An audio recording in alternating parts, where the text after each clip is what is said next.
everyone, welcome to this episode of Performance Parakone. Today we are flipping the script and we are putting our co-host in the interviewee chair in the hot spot. Right in the spotlight. Right in the spotlight. In the hot so we're interviewing you today, getting to know a little bit more about what Marcos does, who he is. Right.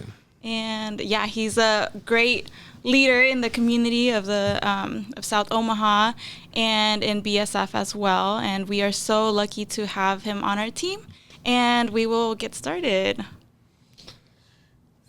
Yeah, good morning. Well, it's not good morning, but a good evening. How you doing, Marcos? I'm doing pretty good. Yeah, Sulema? Good. Good evening. Good. You know, for Hispanic Heritage Month, we wanted to recognize somebody, and we kind of dug real deep, right? We get dug hard. Part of this is actually looking at the ambassadors in the community, and we thought none better, none closer than our marketing director, Marcos Becerra. Woo! So, but it's kind of a cool story because it goes from like first generation conversation we've been having a lot on these podcasts, Right. and now you're not first generation. Number two. Second. Number two. So tell us a little bit about kind of the like now wearing that different kind of like title, if you will. Definitely.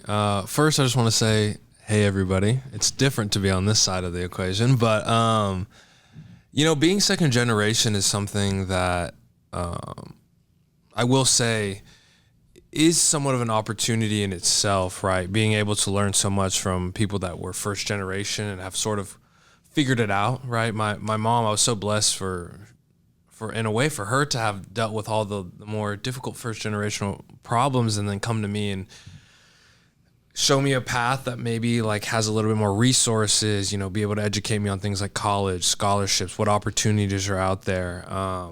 Now I think though with being upfront, being a second generation student, there perhaps is also a little bit more privilege that comes with that, meaning that like, I'll say occasionally, maybe I was a little bit more spoiled, right? And I think that's something that I've come to really appreciate, and hopefully I try to give it back to everyone and realize that I'm in a very unique position as a second generation student, not only to help first generation students, but to help provide perspective to other communities on what it means to like be related to people that are first generation or just trying to become a first generation family, right? So it's exciting.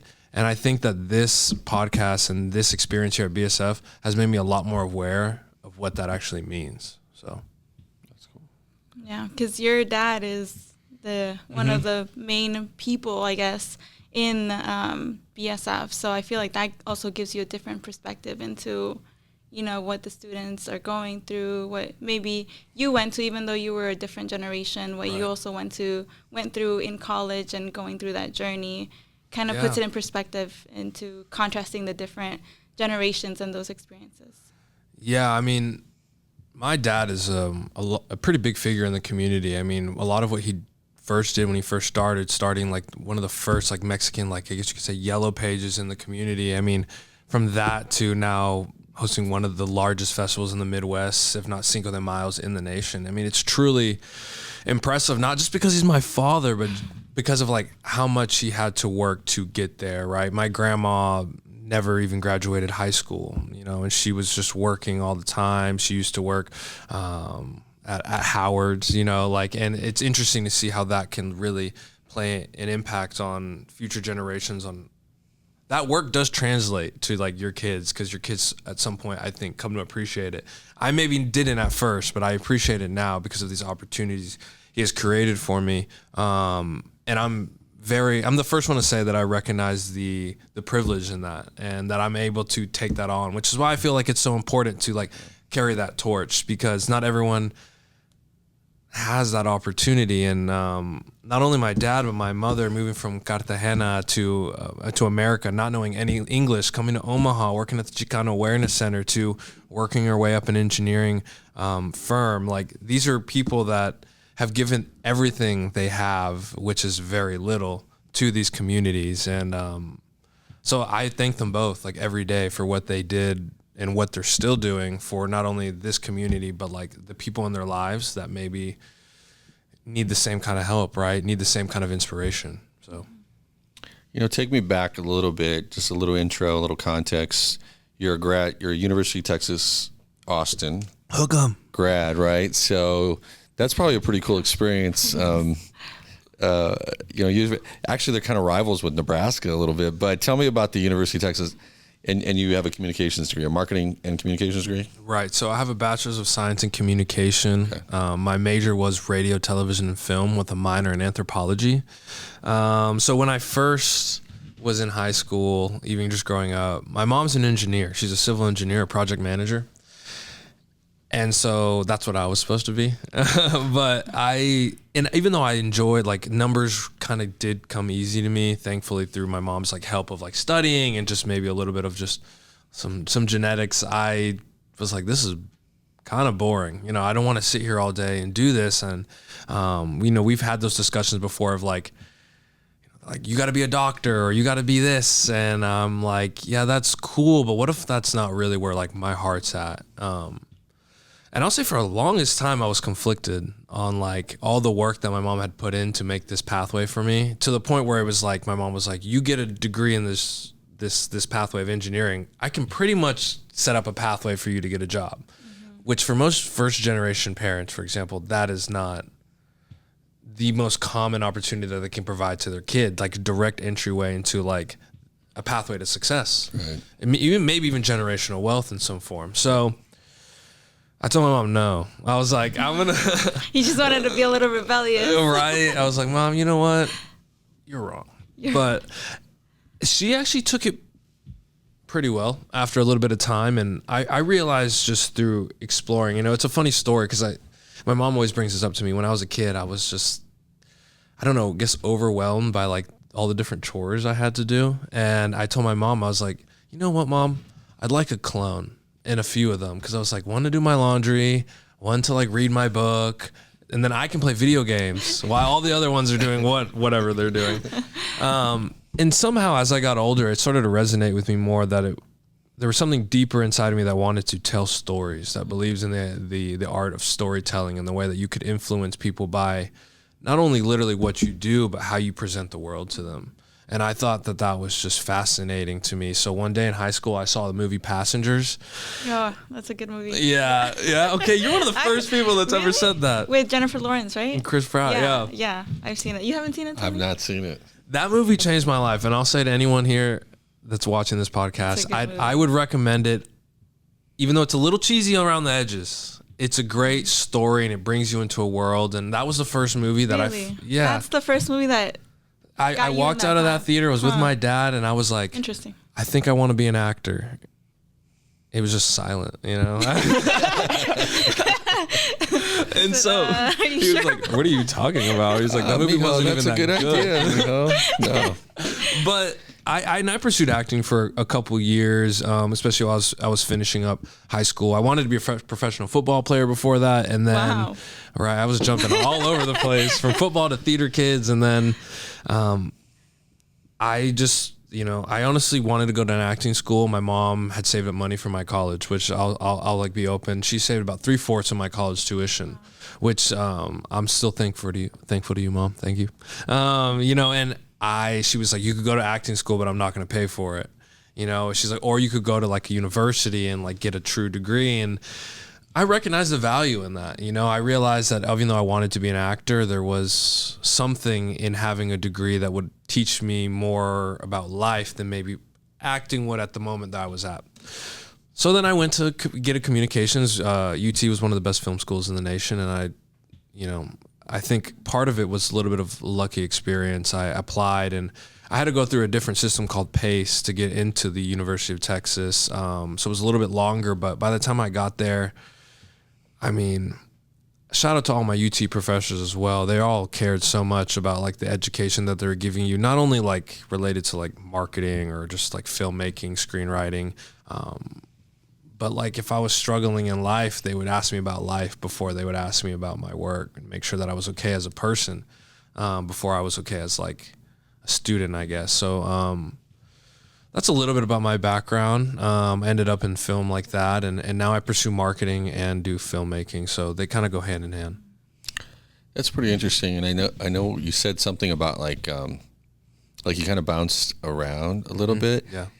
what I'm hearing you say is like, I think jumping from first gen, to a second gen, I think you had access, right? Different access because maybe your mom was an engineer. She's a professional. True. And so now you have a different lens per se than maybe a first gen where you're committed to this lane. And so that almost like opening up a little bit to go, when you said no to mom, like that was an option. Like back in the day, I was like, okay, I'm just going to do it. Yeah. But talk a little bit about almost that no, because I know that's the probably that's hard, right, to say. I mean, it's hard to tell your parents no. Are you sure? Actually, the more I'm saying that, I'm like, I said no a lot more. It's hard to tell them no when you realize all the effort that they put into making that pathway for you. And I'll be honest, it took me years to grapple with that, even while I was in college. But I realized at some point that I wasn't really, at least from my perspective, honoring their time and effort if I was just doing something that I didn't care about, right? Like, I believe not only do these Latino parents, especially first generation parents, work to give you a better financial life, but they work to give you a life that like you can choose, right? That you can build for yourself, not because you have to build it. And that's even that's just a way different lifestyle than they had to live. Like my mom wore the same shoes for like 7 years, growing up. So like I had a new pair of shoes every year, and I'm to think about that is crazy because I mean like shoes are expensive. And so for me telling my mom no was not necessarily for me like telling her like you didn't do enough, but it's trust that you did enough that I'm going to take what you gave me and I'm going to go apply into something else and I'm going to 10x that. Wow. That's pretty cool. And so that's how I felt about it. Now don't get me wrong. Like when I told my dad I was going to be an actor, he's like, you're not going to 10x anything. But, I adjusted a little bit. Yeah. So that's what I would say. I mean, it's a simple answer, but I believe that like when you tell somebody no, and I'll relate it to even a more recent experience about a year ago is a year out of college, I took some time off, pursued some creative pursuits, and was about ready to get in the workforce. I received an opportunity for a job that was pretty close to six figures, which for my mom was, for everybody that I knew in my life, they were like, you should do that. It came with insurance, but there was something in my gut that felt a little bit like, conflicted. Yeah, my heart wasn't in it. And I saw the good that the opportunity did for the community and everything, but I believed in like all the sacrifices I've set into this moment. And ultimately saying no to this position would not mean that like I didn't appreciate what they were offering me, but that I believed that I could take what like I had been given and perhaps be more effective with it somewhere else where where my passion was. And I think sometimes saying no requires you to take that leap and trust that like if you put all this time into your passion and your efforts, you have to trust that, otherwise I do believe that if you jump off halfway through that journey, then maybe you're just being a little bit of a hypocrite. And that's that's the standard that I hold myself to, is that if I told everyone that like you need to chase your dream to say no, if I jump off halfway through on my journey, then maybe I was wrong, or maybe I shouldn't have been saying that. So I really do own that like when it's time to say no, you shouldn't say for selfish reasons. You should really say because you believe of like the people that believe in you and what you were given, these gifts and these tools to be able to give it to somebody else. Yeah, that's pretty cool. I think that for me, that's kind of the answer I was looking for, as far as like when you do say no and you're willing to put that much more effort because you made a stand in the statement. I that's probably a moment of like relief for everybody. It's like, okay, yes, now run. And so now you're actually going to just full responsibility. I got to feed my own face. Yeah. What am I going to do? It's a creative move. So I get that. That's a pretty powerful move. So, yeah. Yeah. And in that same line, I think saying no is also very courageous for, you have this like a figure of authority that you have known your entire life, and to stand up to them and say no. And for a good reason, for the reasons that you both explained. It takes a lot of courage for someone to say that. And I think that it shows, it's reflective of the parents' work that they're able to do that the daughters, sons can do that, because then that means that their parents have done their work in teaching them resilience and independence. That's right.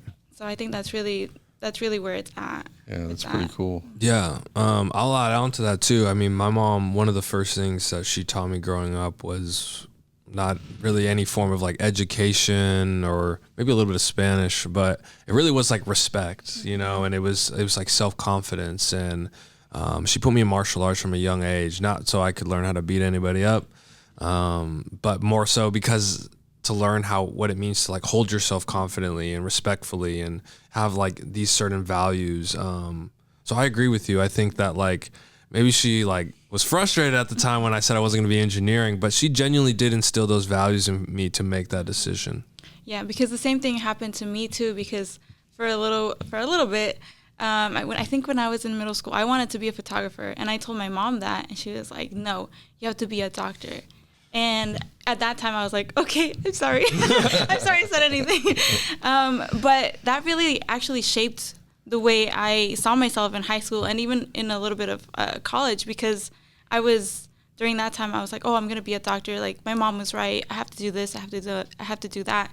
But during my sophomore year of college, I was like, she's not the one that's going to be doing the surgeries, you know? Right. Like, this is something that I have to do because it's going to be me on the, you know, in the operation room, you know, doing open heart surgery, all of that.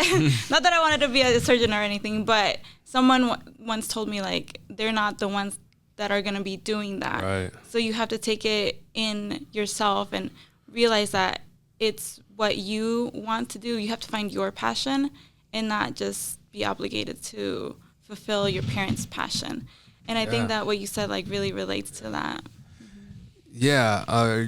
If I could touch on that really quickly, like, I feel like as an only child, having grown up with my mother, you know, I'll say that she raised me pretty much from about 2 to 10 just by herself, which were pretty formative years for my life. And something about the relationship that we built had not only built a lot of respect for her, but when I entered college, I felt like this, I don't want to say like entire burden, but I was a little like stuck on, again, that idea that I felt like I had to fulfill.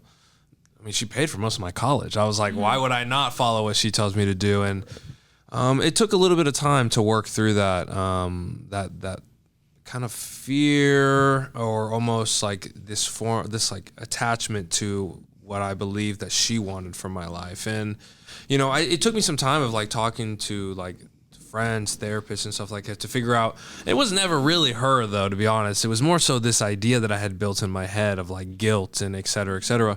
Once my mom told me what I was doing and I bought into it, she was game. She was there. She was ready to support me. I mean, even my mom paid for like acting classes. But I think that there's something interesting in that Latinos can maybe have a little bit of time for self-reflecting that we get caught up in, like, and I think the familial and collectivistic structure that we have is some of our strongest suits, but we have to be careful to not allow that to completely rule what we're doing, like I said, in our career. Because at the end of the day, that's what you're doing. And if you want to be able to like uplift your family as much, you still have to be an individual and authentic to yourself. So I just wanted to add on that because it's like really important. That was something I struggled with a lot. Yeah. You know, I see, you know, Salema, you interned with BSF, and you were in college last year, and you're in a profession now. Marcus is the marketing director, and you guys work together a little bit, right, as far as helping BSF and videography. As it relates to this story about being your own person, you know, you guys coming into your own. You were the president of Alas, and you now the marketing director of BSF. Right. Talk about a little bit how this decision making, and then how it developed over the last year, because it's kind of been a big year for us, right? I know. I tried to fire Sulema when she first started. You actually did. No, I'm just kidding. I think it was very insightful, especially just kind of getting to work together. Can you actually repeat the last part of that question? I apologize. Yeah, so I mean, when you said no, but it meant yes to this other thing, and the yes to the creative part, right? Yeah. And you coming in, and you guys are working together now. Almost you went from coming straight out of pretty quick out of college and now into a leadership role, into a professional role. Yeah. You're almost given the platform to now take that no on in a responsible way. Right. How did that, from that day till let's take it fast forward to a year now? It's almost been a year, right? Yeah. Maybe longer. So talk about that as far as like, I see the no back then, but how far you've come, maybe almost, for lack of a better word, I don't want to use the word growth. Maybe that's a better word, growth in 1 year, because that's where it stems. The decision happens and then something else happens after that. Yeah, I mean, I'll have to give a lot of props to Tony, to you especially, and helping me make some of these decisions. I mean, there were a lot of times when I was like, had a meeting with Sulema, and I was like, Tony, I don't know what I'm supposed to say to her. You know, I'm like, I got that sense. I was like, I have never, like, I've been in leadership positions, but to have someone like that under my, like, I guess, like, under my supervision was a daunting task for me. But I think a lot of the confidence that your support system gives and these people that believe in you allowed me to continue to, like, believe not only in myself, but like the people around me. You know, when we started talking about even this podcast, right, 6 months ago or however long ago that was, I was thinking in that moment, I'm like, who else like what I want but Sulema? I was like, we had to figure this out together. And I was just like, what? After I tried to fire her. But like, I just realized that there was so much, I think the word growth there is key. That like, at some point I realized that the results, you could get caught up in the results all day. Like, how good am I doing? But how about like the people that want to grow with you and continue to learn? All right. That was really something that I found in this process that was a bit more rare, right? Everybody wants results, but do people want to like take the time and understand the process, learn about it, learn about the people they're working with, really dedicate that time? Maybe this is a harsh statement, but I think often not really. That's a whole different level of dedication, right? And over this past year, with this journey, I think there's been some ups and downs. I'll say, like, after this, even just kind of just realizing this path of learning the podcasting even now has been a way different process than what it was like to work with interns. And I think the biggest thing about learning to say no for me and what it means now is that when you say no, that means you have to at least be ready to, like, one, fail, and then two, learn.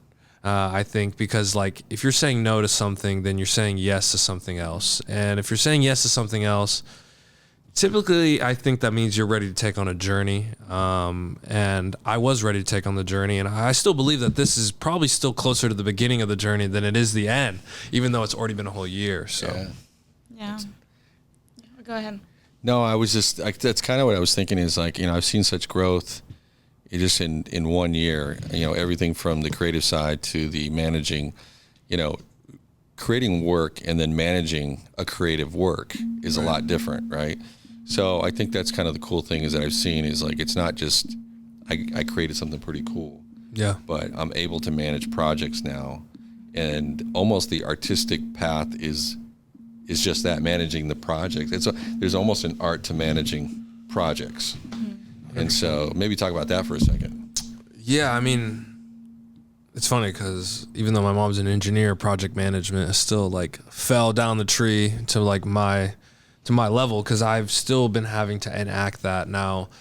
When I was in college, first starting my filmmaking career, I guess you could say, I was in a weird predicament where I was like, I want to act and I want to direct, but I wanted to write, and I was like, I didn't have it ready for me yet. And I realized at that time, like, what are people missing?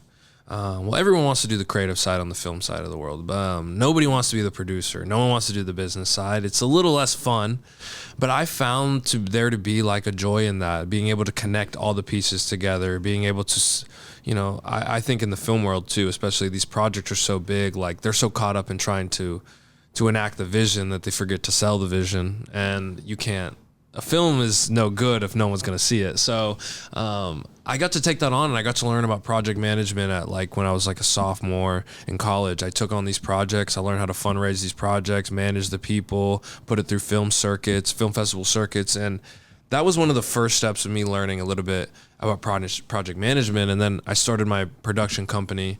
I was 21 when I started my production company, and that really taught me a lot about managing people, managing finances, my taxes, like everything that meant. And from there I was like, wow, this was maybe a bad idea, but thankfully it's worked out. But it was definitely something that, like, you throw yourself in the deep end and you learn how to do it, and then the idea of project management, though, I feel like is very, it can translate to different fields. I mean, in terms of creativity, a lot of project management is just problem solving. It's just people give you a problem and like, how are you going to solve that, right? Sometimes the answer wasn't given to you, but that's where your job comes into, like, how am I going to make sure everyone keeps doing what they're doing? And then like figure out the answer to this problem. And I think a lot of that comes down to experience. And I don't think you'll always have the right answer. I think a lot of times in this process of you in BSF, I think there maybe has been a misstep. I don't think anyone really realizes that misstep if you're giving all your effort. There's always time to improve. And somebody told me something recently too about like, it's my cousin who works at Xbox in Seattle. And he mentioned something to me that like everybody's so caught up in like 100%, giving 100%, like I need to do 100%, but they're like, you can always improve. Like just get to 80, 85% and then like learn from it and improve. Because if you strive for that perfection, sometimes we get caught up and never get it done, which I know I struggle from. So, yeah. And to go back to what you were saying, Tony, that, you know, Marcos was kind of launched into this very leadership role. Thank you, Tony. In with BSF, I feel like when I first met you, I feel like I saw that right away. So I feel like, you know, kudos to you and to Tony too, because I feel like I saw that right away. At first, honestly, when I met you, I thought that you were older, just because of in a good way, because you just seemed so mature and you carried yourself well. So like I feel like props to you and to Tony, because it translated that way. So thank you.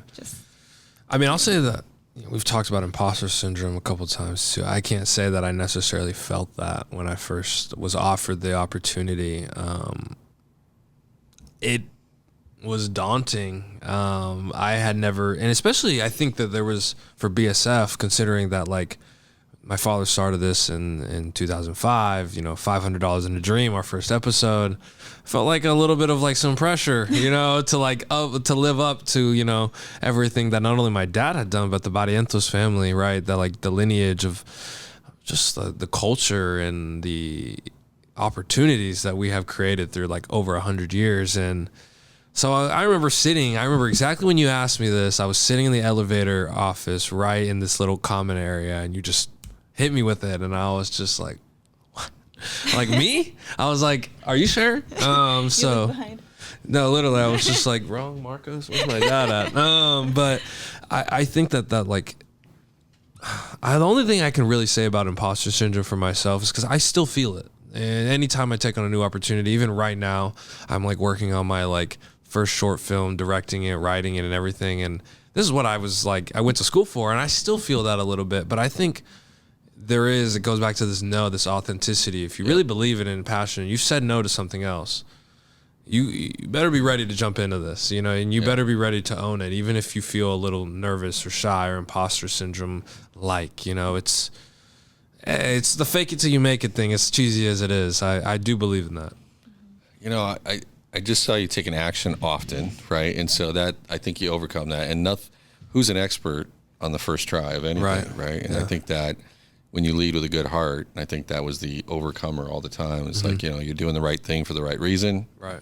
And it's like, okay, we can make a few mistakes and just keep pushing on. So no, that was big, you know. I want to go back to, like you said, imposter syndrome, and then I think what's kind of cool is your mom is that left brain and your dad's kind of a right brain. Yeah. And so that's pretty accurate. Yeah. So we talked a little about project management, and so you have a little bit of this both kind of dynamic. Talk about, is that kind of an odd space for you? Man, I'm blessed to have both of those sides of the brain. Now I think that like, maybe that's why sometimes I feel so conflicted on like the two different pathways. But yeah, my mom has always been very analytical about everything. I mean, I won't divulge too much of my mom's history, but she didn't really have much opportunity to like get creative. She had to figure out the path, right? There was almost really only a singular path for her to get out of Colombia and make this world for herself, or this opportunity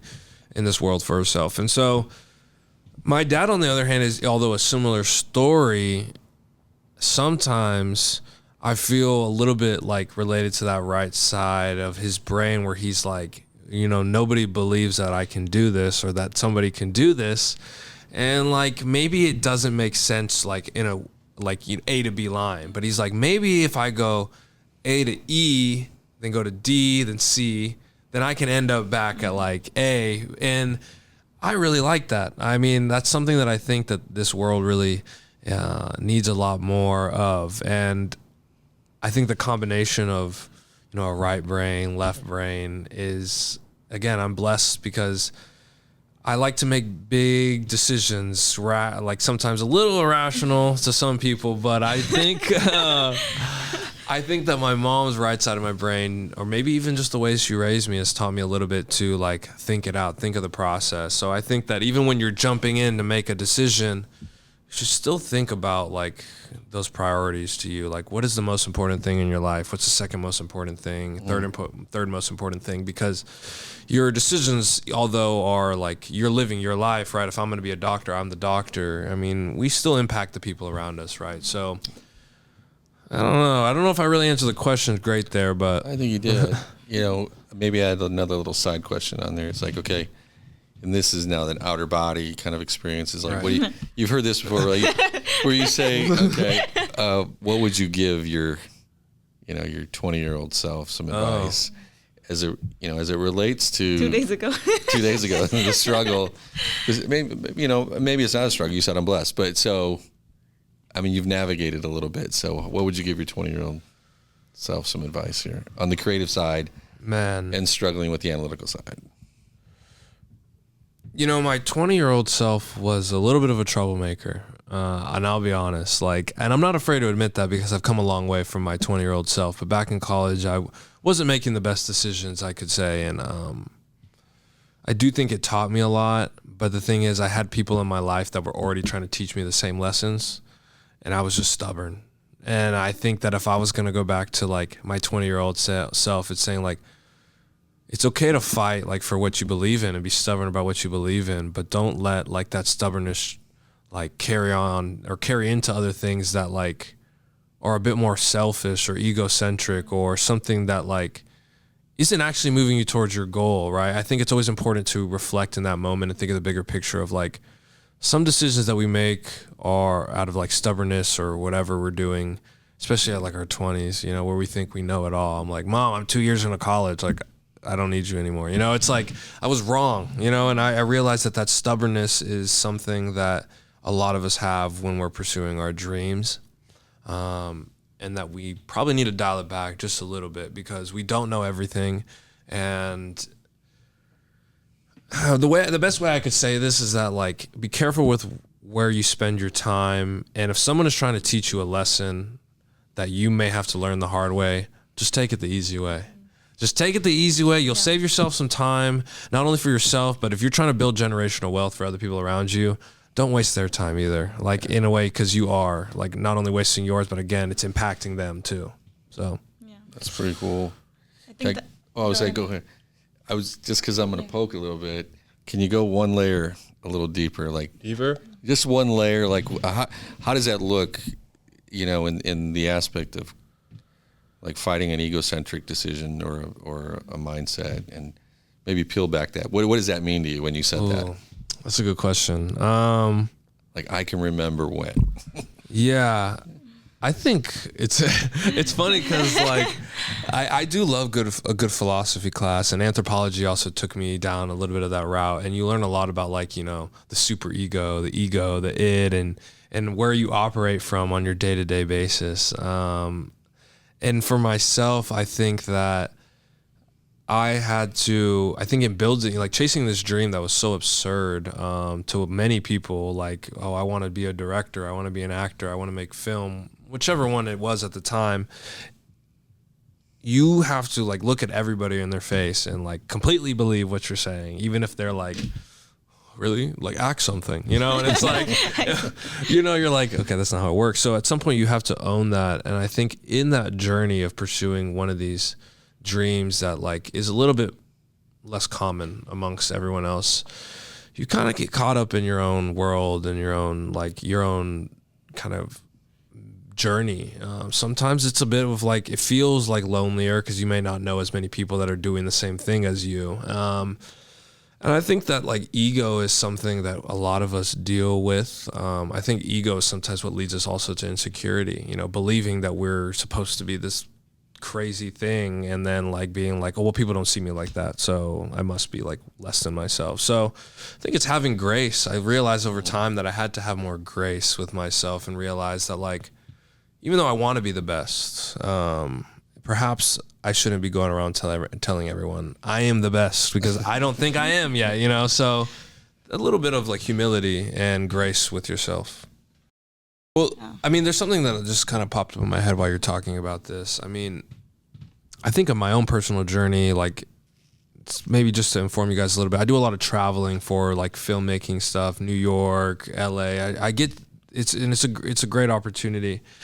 And I think a lot of us believe that there's only one way to do something. And it comes to, again, back to the whole like the doctor pathway. We believe that there's these right paths. Like if I don't do this, then I'm not successful. Well, I'm here to tell you that that's not the case. Like it's genuinely something where your passion lies. If you follow that, you're able to carry that back to what you believe in. And I believe Omaha, Nebraska is like where I was born here. Like a part of my soul will always reside here, and I will always give back to this community.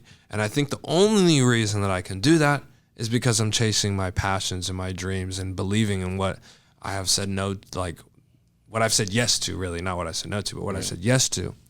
And that's something that I want to leave with a lot of people in this community, that like, you can go off somewhere and learn so much and then bring that back to your people, right? Like life is not so linear, I believe, that where like you do one thing and that's it forever, And so a lot of students, I always really just try to reiterate the idea of them of exploring the world, bringing stuff back. One of my favorite restaurants, this is kind of a little bit of a tangent, in Omaha, Nebraska, is Blue Sushi. And I got the opportunity to talk to the owner, and he really, and I believe their chains of restaurants outside of Blue are some of the most innovative and enjoyable experiences you can have in Omaha, from like sitting, cuisine, And he really just broke down the philosophy of like, I would have never been able to give this to Omaha if I would have never spent time like learning and traveling and seeing other things that like we had never seen before. And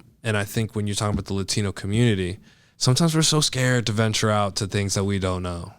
And how are we going to teach the people we don't know, or the people things that we don't know, if we don't take the leap to like learn them, right? So this just kind of sparked that thought in me that it's something that I very much believe in. Yeah. So, okay, now I remember what I was going to say. Bet. So, I mean, I feel like this idea of being stubborn at such a young age, like in high school, like you said, you felt like you were really stubborn. Yeah. I think that just highlights like the importance of programs such as BSF, because I feel like a lot of students, especially like high school age students, they just, they hear this idea that like going to college is like the right way, and maybe they've heard it so many times at school that they're like, no, I don't want to do that. Like that's just, the stubbornness or the selfishness in them talking. And I just feel like it highlights the importance of like BSF and having people tell the stories that you're telling now, and in the student success program, those kinds of stories that can help students envision those careers or those journeys that they can take if they decide to go to college, because I feel like a lot of the times students are just tired of hearing authority figures tell them what to do in sort of a way, but it just like it's so important for them to know also that they're there for a reason, not just to nag them on to like what to do and how to do it. So I think it just highlights that part of it. Yeah, I think, and back to like wrapping it like together is like as it relates to like students or young kids being told what to do and what not to do, right? In an information world that we're in today, I mean, Elon Musk says you can learn everything on YouTube, right? I mean, you can learn anything you want. So I'm not encouraging students not to go to school. Right. I think more importantly, back to what you're saying about Marcos, is like when you make a decision and you own it, that's where the cool stuff happens. 100%. And so I appreciate you bringing that up. Kind of the coalition between when do I go to school or do I go venture out? Yeah. And the answer is you go make a decision, and as long as you're willing to kind of die on that sword a little bit, because what happens there is like, okay, I want to go do this, and it's a creative move. And, mom and dad might say, well, I don't have creative money anymore. Yeah. I spent it all on that analytical school stuff. Yeah. But no, I can appreciate where it's really a decision-making process. And to your point, BSF will support you along the way. Yeah. So I appreciate that. Which is kind of back to, reflecting back to, like, let's talk about the creative stuff, that, like you've done over the last, let's call it 3 years since you graduated, I mean, give us give us a cool project that kept you, like, I'm a golfer, right? Yeah. What keeps me coming back is that one shot that you make on the, like, okay. So there has to be that thing that keeps you like, oh man, that was a cool thing that I did. And that's what keeps me motivated. That's why I'm coming back. A cool shot. Yeah. Literally a cool shot. Right. That's a great analogy. Man, the creative journey has been a long one, I guess, since I started University of Texas filmmaking. And I was super blessed to have one of my friends come to me and we're like, hey, he was a musician. He was like, I don't have any music videos. I was like, you don't have any music videos either, or like any work to show for yourself. So we went on a 3-year journey. We made 4 music videos for him. And it was like one a year, and it was like a lot of fun to learn, again, this growing thing, to learn with somebody. Like, it was less about the results and like how much can we learn together while doing this. And that was so exciting to like start it off. And like, I owe so much to this friend. And we actually recently, he's the one, we did the project together in New York, where we put on like a creative show for muralists, fashion designers, and then like some other multimedia artists, live performers. So, but I'll say, like, creatively, my goal has always been pushing towards like directing and writing my own film. And I think that through that process, I've been writing different projects like on the side as I've like helped develop and produce my other friends like projects, films, etc. But this is finally the opportunity that I've been spending years preparing different, like, honing in all my skills. And that's the thing people don't realize, is like going to college was something that was a conscious decision that I realized that I'm like, most filmmakers aren't doing this, so I'm going to do this so then I can have the skills they don't have. Most filmmakers aren't doing producing, so I'm going to learn producing, so when it comes time to make my own film, no one's going to like screw me out of like selling my own film. I'm going to learn film editing because most people don't, right? And so now I think that's what kept me going, is all these projects, getting to learn something different from each one of them, so that I can finally take all these years of effort to put it into, like, I guess you could say, like, it's not really my baby either. It's the baby of all the people that have helped me, like, which is kind of like a weird, like, analogy, but like, of all the people that have helped me. The plant. Yeah. The plant that you have all helped nourish. That's a better one. Not a baby. Yeah. So that's really what has pushed me going is the amount of effort and like sacrifice that everyone's been willing to make to learn their own piece of the project along the way. And ultimately how I still kept in mind that at the end of the day, that this was all a bit of a patient pathway to make sure that I can give the best of my ability to this one project that I knew one day will like hopefully touch people in the way that I would like it to. So, as far as like, and maybe it's too early even to ask this question, but it's like, you mentioned storytelling, and all these platforms seem to tell a piece of who you are. Right. I mean, kind of expand a little bit on the who you are and how you use these outlets to identify. I use this outlet to express this. I use this outlet to express this. Tell me about, because I mean, writing's a different element than video. Photography is a different element than video. So kind of, I'm not that guy. I'm very I'm the analytical, but I'm super curious about the creative side when people express themselves through emotion and then this medium of, what you do. So tell me about emotion and the medium. Is that deep? Is that a little deep? Hey, where are my clones at? Like I said at the beginning.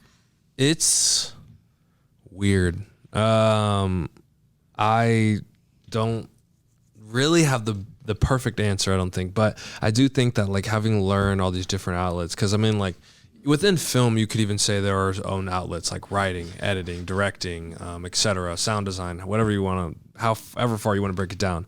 And then there's the side of my life that's more of like I do BSF, I do casa, you know, I do this other thing, and then I work like I help my friends with like throwing events, and then I also do the filmmaking. So I think that it kind of comes down to like the mastery of things as well. I realize that like there's a certain amount of time that goes into like mastering something, and that like, but that you'll never be able to master everything. But if I know enough like about something that I can find the person that like at least see, you know, be like, you have the ability, you can master that, right? You could master this. Then I don't need to master everything. I just need to understand where you're coming from and like why you're wanting to do this. And it's funny, we were talking about this. We recently, at the last Student Success, which was 2 days ago, we talked about Gallup strengths, and I was just gonna ask you about that actually. Oh, so my Gallup strengths are mostly green, like a thinker. My first one's connectedness, but I have 6 out of my top 10 are just straight green. Might be 7. And it's like ideator, strategic thinking, you know, futuristic, and the more I like think about it, I'm like, wow, you know, I'm like, it kind of makes sense of where I've gone to understand every piece of the puzzle. So then I can have a better understanding of what the full puzzle needs to look like. Now, I don't think that like it's for everyone. And I'm saying that anyone that wants to pursue that like kind of style, go for it. But it gets daunting to try and like empathize and understand where every single position is coming from to create a project and project management. I'm sure you understand that at BSF board leader, or even as the ALS president, what you're doing, you have a lot of different moving pieces who all need different things, and you have to suffice or like give them that. So I think that the cool thing about film, though, specifically about learning writing and all this stuff, is the biggest thing is about getting in tune with yourself emotionally. And I realized that acting at the end of the day is like, even if I don't become an actor one day, it was the one thing that it did teach me to realize, is that it's not about me, the person, really. It's about like the experiences that people feel and can relate to. And we all have experiences that we like, maybe not exactly share, but we can empathize with each other and understand that. And so for writing, I mean, you have to write from a place of not only understanding what something means to you, but what something means to somebody else, like creating dialogue. So, and then being able to balance that with producing is weird, because there's the business side. Usually the producer has to tell like the writer, like, hey, you're getting too carried away. Like you're writing money into the script. You know what I'm saying? Like I heard a joke sometime, they were like, recently at this thing where they're like, they wanted to use the James Bond like gun thing with the sound, but they're like, the producer was like, stop, that's $20,000 every time you do that. So it's like, there is a weird balance that has to come into that of like left brain, right brain. But I find it very fun to be able to like balance those two, just because they can't work without each other. So Thanks. That's funny that you say that you have futuristic in your Gallup strengths, because I was just thinking, I was like, he probably has futuristic and connectedness in his strengths. So I was right. Dang. What are your strengths? My strengths are arranger, adaptability, achiever, learner, and individualization. Dang. Achiever's orange, isn't it? I can't remember. Sorry. I feel like I have more purple. More purple. Yeah. The Gallup strengths is fascinating too. Yeah, it's pretty cool. So, because I feel like when you were talking about your projects and everything, I could see all of those. Yeah. So I feel like now that do you think that you would say that you're like in touch with like your emotions in a way that like the way that you're working on this project, you feel like it's all of you in it? Like, yeah. I don't know if that makes sense. Yeah, it does. It's so weird. I believe like one of my personal philosophies is that I believe the best cake has layers, and if it was just me, then it would suck.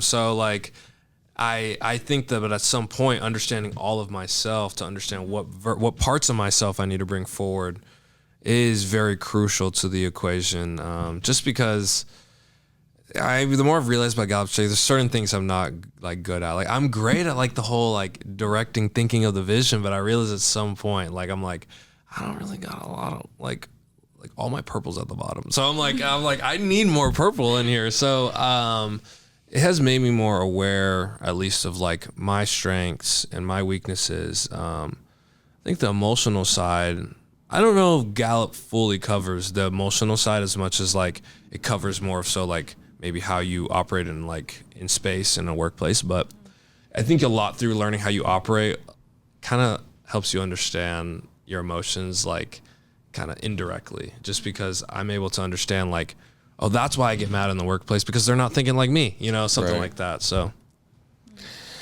Marcos, you're still just budding, young, talented, leader. Let's forecast a little bit, right, in the future, since we're talking about futuristic. Yeah. Let's forecast a little bit.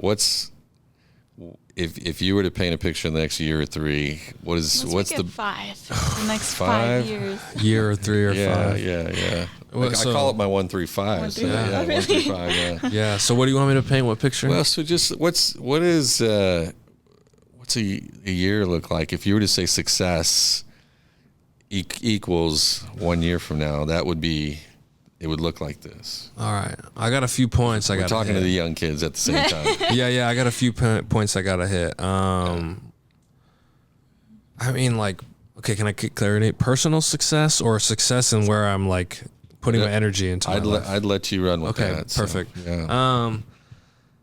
I mean, I think that there's a part of me that really wants to see this community flourish, like more than anything. I mean, there's part of the reason why I'm doing the film here in Omaha. I mean, I went to school in Texas, all my resources in Texas, but I was like, there's a reason that I feel like it needs to be here. It's because Omaha is in a unique position to foster growth, not only from within, but like bringing people from outside and bring them in. And I think a lot of that starts. So I think one of the most things I'm excited about is like 105 years, right, of like Mexican festivals, which even if it's just festivals, it means a lot more than that. I think it means more of like 105 years of like community within Latinos here in Omaha. So I mean, Barrientos Scholarship Foundation itself has grown, and I'm excited to hit our $105,000 goal, which I think is possible. I mean, and that's why I'm excited for that, because I think that's a goal that we can hit by the end of next year. Not only that, though, I think personally it's wanting to continue just impacting. Like, I've realized that this mission is not like you're not going to hit everybody all at once, but it is more of like you meet a few people and you get to touch their lives, and then they get to touch other people's lives, and you meet a few more people. So my one of my biggest objectives is to continue just to like have these authentic like relationships with people more on one-on-one, just because I think you're able to like create more relatability like that.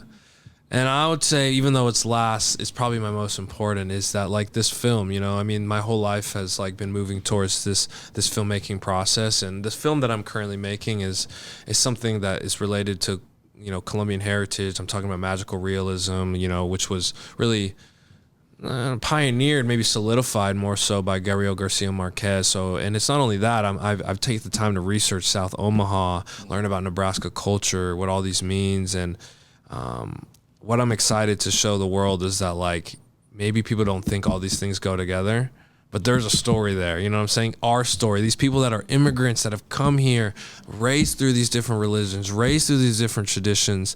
More people relate to these stories than people realize. And that's what I'm really excited about, is to show people that like there's a story out there that you haven't heard yet, and I'm sure that it connects to you somehow.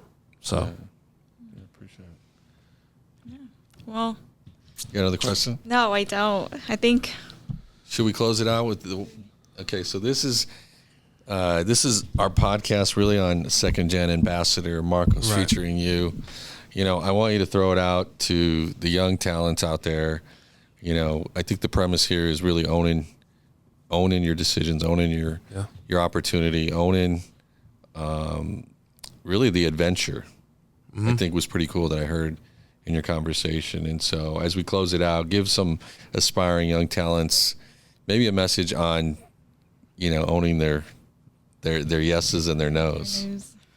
Oh, goodness gracious. Go be rebellious.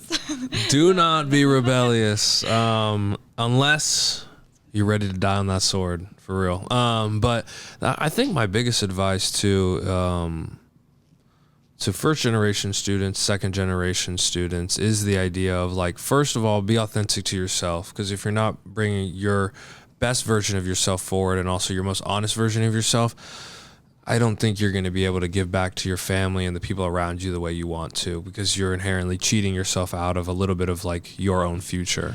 And if you aren't excited for your own future, then I mean, like, who will be? You know. So that's my biggest thing. I think personally, something that I had to learn to own. But second is, don't be too stubborn. You know, like, listen to those people around you. Again, if there's a lesson to be learned, do your best to try to learn it, like, through those people around you. I mean, that's why I think we empathize with people, is because why spend the extra time or heartbreak or difficulty learning something that somebody's trying to teach you right in front of you? And I think finally is, don't be afraid to give back. I think sometimes I struggled with a little bit of, like, my own path, believing that, like, oh, I'm doing filmmaking, that means, like, I have to, like, abandon everything else. That is not true. Like, the more you give back, I think the more you get, like, in return. People really appreciate that, and it fills you up with some kind of energy. It's unexplainable, really, but, like, when I first started doing BSF, I was like, man, I don't know how I'm gonna find the time, but I found the time, and I continue to find the time, because I think that, like, there's something inherently rewarding in giving back to the community that's helped you so much. And I really can only say that you guys will only understand once you do it. So get out there and give back. I mean, all this great knowledge that you guys receive from these organizations, or even, like, your friends and family, like, share it. Like, because otherwise, like, what's our community if we're not sharing it? Well, thank you so much, Marcos, for being our special interviewee today. It was Sulema's birthday a week ago. Oh. Yes. Happy birthday. Happy birthday. But yeah, thank you so much. This has been such a special episode for us to share with you guys, because, you know, you get to see a side of Marcos that not a lot of people see on camera when we're doing these episodes. So thank you so much, and we'll see you hopefully in the next episode. Bye. Bye.